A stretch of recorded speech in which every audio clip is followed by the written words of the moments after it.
Patch 9.2 is actually out, and let's go with this video over the pre-patch notes and see my reaction to everything that behavior wants to change. Let's go. Lagging reduction update. If a survivor is left in a dying state for a total of 90 seconds during a match, they gain the ability to pick themselves up after fully recovering. Okay. Added the option to enable or disable this mechanic in custom games. No, perks that enable you to recover from the dying state, like Boon Exponential, will continue to function as before without needing to meet this requirement.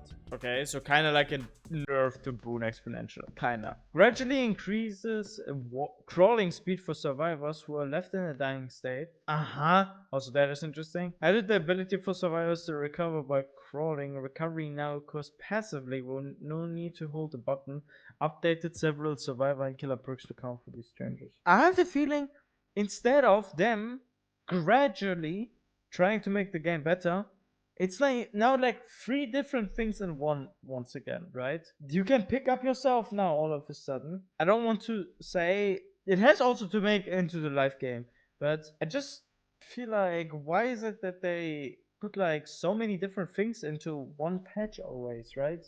Instead of like testing things out. If you have 3 different things together in this major update that you have, you're not able to really say which of these changes is good, because they can be ass in the grand context of all changes that you have done. When it comes to slagging, we know it can be frustrating if you're on the receiving end of it too often or for too long, but we also know that sometimes it's the smart move. Yeah, there they say it. This updated system acknowledges this, allowing the killer to slack occasionally when they feel like it's the right call, but will eventually kick in and swing in the survivor's favor if slacking used excessively. I think it is true for the most part, right? But I just feel like a bit weird about like there being 3 different changes, and it's hard, as I said, then to analyze what is the reason if this feature fails. Tunneling reduction update. Let's take a look at that. So when a survivor is hooked, their hook status is hidden from the killer.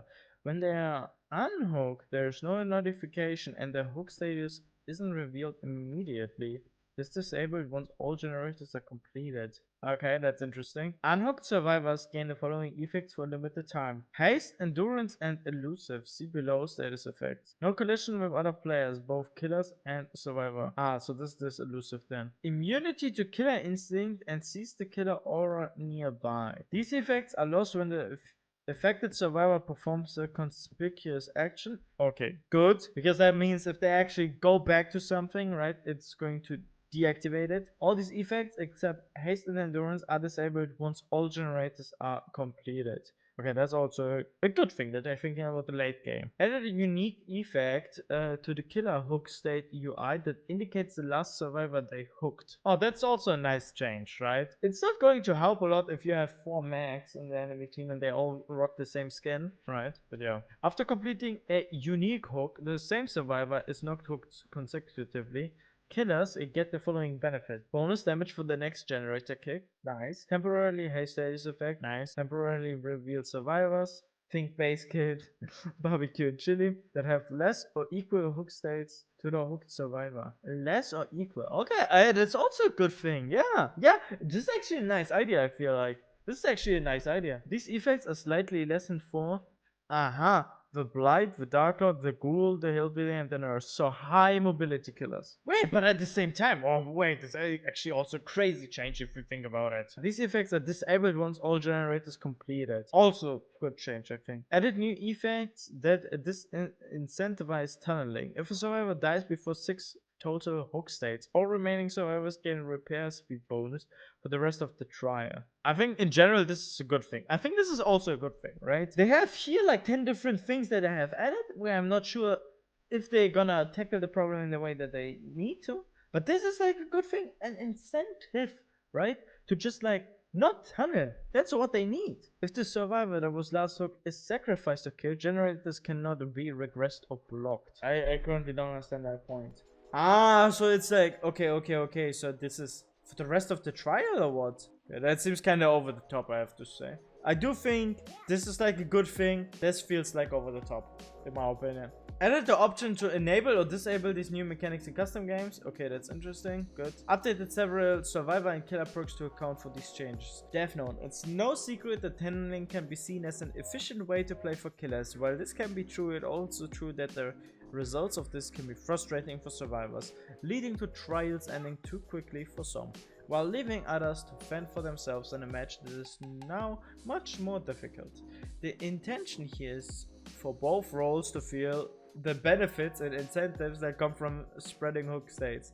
On the one hand, survivors have better opportunities to evade and reset after on hooks, but also limiting those tough situations where losing a survivor too quickly causes things to go south quickly and snowball. On the other hand, killers are able to apply more map pressure to push back against efficient teams covering ground past hook and gathering gen regression. I see here a lot of points that are against the killer. What is there for an incentive for the survivor not to purposefully block the killer or anything like that? Elusive status effect. Elusive added a new status effect that silences grunts of pain and suppresses survivors' aura, pools of blood and scratch marks. I think that's a good status effect, right? Just in general. Tomes lore update. Tomes lore update. Updated Tomes menu feature new tomes and a companion lore alongside each chapter release. New lore is unlocked each week within the active tome. Okay, cool. Okay, for shape. Replaced Evil Within with 2 modes that can be toggled with a button press. Stalker mode with 4.2 movement speed, undetectable and can stalk survivors. Pursuer mode, 4.6 movement speed, 24 meter terror radius, increases wall speed, bonus to launch range, break speed, and stun recovery, and cannot stalk survivors. Once the stalk meter is full, evil incarnate mode can be triggered. It will granting the following effects for a limited time. No survivors no longer become exposed. 4.6 movement speed, 40 meters terror radius, and an increased wall speed. Unlocks slaughtering strike ability.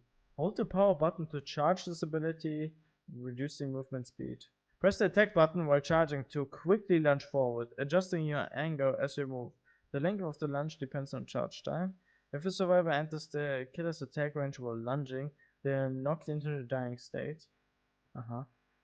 This ability can also be used to destroy planets. Okay, interesting. Unlocks the ability to grab and kill or perform irregular Mori on survivors who would die the next time they are hooked. At least they kind of kept something regarding the Mori, right? Just as some of the mechanics of stalking, remove the limited pool for stalker events per survivor, reduce stalk range to 32 and remove distance modifier. Moving while stalking has increased movement speed but incurs a reduced stalk rate. That also sounds good. It's like something that I could have used with the base Maya, bro. He says pursuant mode 4.6 meters per second. That is also 4.6 meters here. It is 24 meters terror radius. This is 40 meter terror radius. Increased wall speed. Bonuses to launch range, break speed and stun recovery, and cannot stalk survivors. And the other one is this here.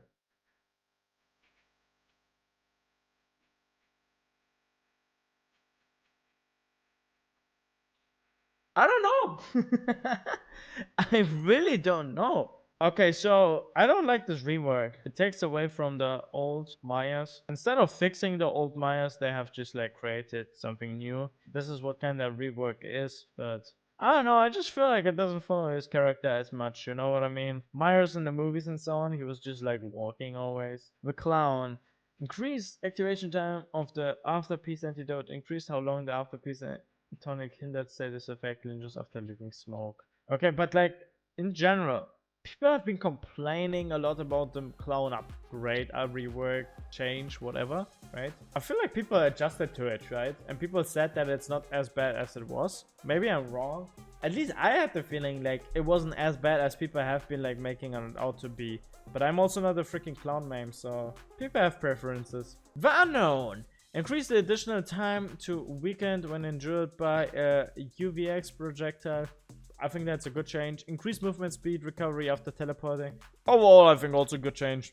Increased camera vertical range. Very good. It just did several add-ons. The Dark Lord, vampire form. Slightly reduced Hellfire cooldown. Okay. Increased total Hellfire pillars by 1. Okay. Reduce Hellfire charge movement speed. Okay, so you're slower. Slightly increased slowdown time after casting Hellfire. Okay, so it is a bit longer, right?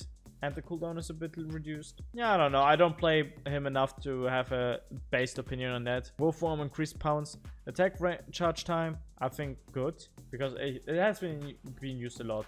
It's increased scent orb spawn time. So wolf form was like very heavily used. So I think there's a good change overall. So you see more than the Dark Lord going around. Bat form, increased movement friction to make flying easier to control. I don't know what exactly it is. But if it says it's easier to control, good thing. The Ghoul. When grabbing a survivor on the other side of a vault with Kungun Lieb, the survivor is released at the start of the Ghoul's vault instead of the end. It's no secret that's been a common pain point for survivor. Yeah, no!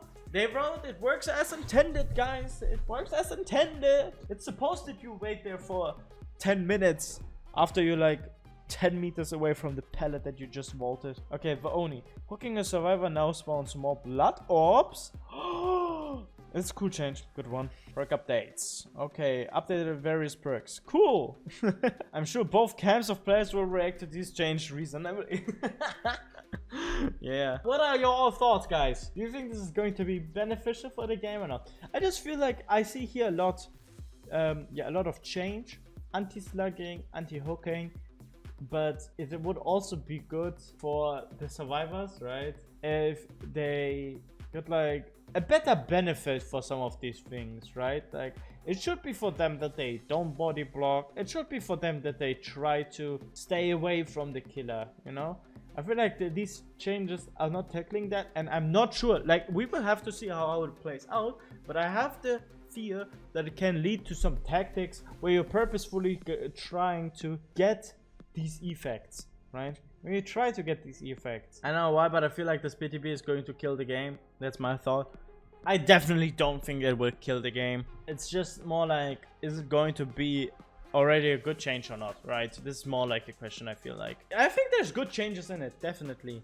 And if people are like saying this is the end of the game and everything like that, I wouldn't take that serious, to be honest, right? Overall, I just want to say, like, I'm looking forward to these patches. I want to see how it also plays in the live game, then basically, or at least in the PTB. We already also know that not all the criticism or opinions from the PTB swap over to the main game as much. That's also a thing that I feel like